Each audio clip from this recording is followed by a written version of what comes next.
রাজধানীতে সকাল থেকে মুষলধারে শুরু হয়েছে বৃষ্টি। এদিকে মৌসুমী বায়ুর প্রভাবে রাজশাহী, রংপুর, ময়মনসিংহ বিভাগের কিছু কিছু জায়গায় দমকা হাওয়া সহ মাঝারি থেকে ভারী বৃষ্টির পূর্বাভাস দিয়েছে আবহাওয়া অধিদপ্তর। তবে সিলেট ও চট্টগ্রাম বিভাগে ভারী থেকে অতি ভারী বর্ষণ হতে পারে। ছুটির দিন ভোর থেকেই রাজধানীর আকাশ মেঘাচ্ছন্ন।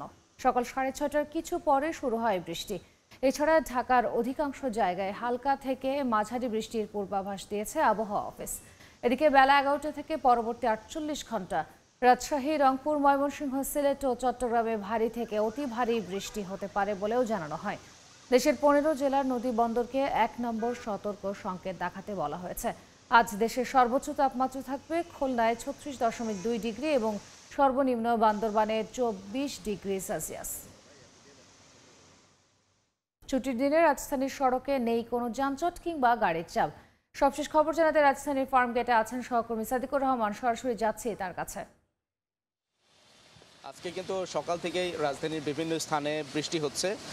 প্রথম দিকে আমরা ভারী বর্ষণ দেখেছি, এখন কিন্তু গুঁড়ি গুঁড়ি বৃষ্টি হচ্ছে এবং প্রতিদিন সকালেই দেখা যায় যে রাজধানীর বিভিন্ন এলাকায় যানবাহনের চাপ কিন্তু কম থাকে। কিন্তু আজকে যদিও আজকে আরও সাপ্তাহিক ছুটির দিন, এছাড়া বৃষ্টি স্নাত সকালে আমরা দেখতে পেয়েছি যে আসলে রাজধানীর বিভিন্ন এলাকায় ফার্মগেট, বাংলা মোটর, শাহবাগ সহ বিভিন্ন এলাকায় যেসব এলাকায় আসলে দুপুরের দিকে বা দিনের বেলায় যানজট থাকে, আজকে কিন্তু সাপ্তাহিক ছুটির দিন এবং বৃষ্টি এই জন্য কিন্তু আসলে চাপ কিন্তু খুব কম এবং সকালে যানবাহনের চাপ কম থাকে। সেজন্য আমরা সব জায়গায় দেখছি যে অল্প অল্প একদম হালকা যেই যানগুলি আছে সেগুলো চলাচল করছে। এছাড়া যাত্রীবাহী যে বাসগুলি সেগুলো চলাচল করতে দেখছি, কিন্তু অন্য সময়ের তুলনায় কিন্তু খুবই কম। আজকে যদি বলি যে সারাদিনের ট্রাফিক যে চাপ বা যানজটের সম্ভাবনা কোথাও আছে কিনা, সেটা আমরা ট্রাফিক পুলিশের সাথে কথা বলেছি। আসলে আজকে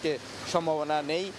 তবে আজকে যে চলমান যে কোটা বিরোধী যে সংস্কারের দাবিতে যে আন্দোলন চলমান আছে, সেটা আজকে কর্মসূচি বিকাল 4টায় বিভিন্ন শিক্ষা প্রতিষ্ঠান থেকে মিছিল এবং বিক্ষোভ বের করা হবে। সেই হিসাবে কিন্তু দেখা যায় যেসব রাস্তার পাশে যেসব শিক্ষা প্রতিষ্ঠানগুলি আছে, বড় বড় রাস্তার পাশে, বিশেষ করে তেজগাঁ কলেজ, মিরপুর বাংলা কলেজ সহ অন্যান্য যেসব প্রতিষ্ঠানগুলি আছে, সেই সব জায়গায় কিন্তু বিক্ষোভের কারণে যান চলাচল সেখানে কিছুটা বিঘ্ন ঘটতে পারে। এটা আসলে ট্রাফিক পুলিশের পক্ষ থেকে আমরা জানতে পেরেছি। এছাড়া কিন্তু দেখা যায় যে সাপ্তাহিক ছুটির দিনে যানবাহনের চাপ অন্য অন্য সময়ের তুলনায় কিন্তু কম থাকে। আরেকটা বিষয় যে বলে রাখি যে বিনোদন কেন্দ্রগুলির আশপাশে কিন্তু দেখা যায় যে যানজট থাকে। বিশেষ করে দেখা যায় বিভিন্ন এলাকায় আমরা কিন্তু দেখতে পেয়েছি যে বিনোদন কেন্দ্রগুলি আছে যমুনা ফিউচার পার্কের আশপাশে এবং রাজধানীর বিভিন্ন এলাকায়।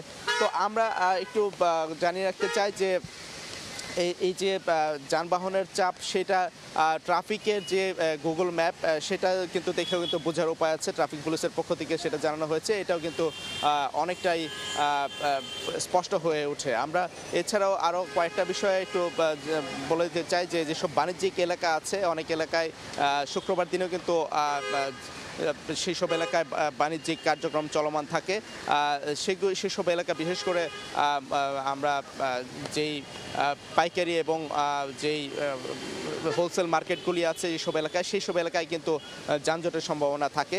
তো তাও যেটা আমাদেরকে ট্রাফিক পুলিশ জানিয়েছে যে দুপুরের পর থেকেই সেই কার্যক্রমটা চলমান থাকে। আজকে সাপ্তাহিক ছুটির দিন হওয়ার কারণে শুক্রবারে একটু অন্যান্য দিনের তুলনায় কিছুটা কম রয়েছে। তবে সবাইকে ট্রাফিক আইন মেনে এবং সুন্দরভাবে চলার অনুরোধ জানিয়েছে ট্রাফিক পুলিশ। এই ছিল এখান থেকে সবশেষ তথ্য। রাজধানী ঢাকার মহাসড়কের খবর জানাতে সরাসরি যুক্ত হয়েছিলেন সহকর্মী সাদিকুর রহমান।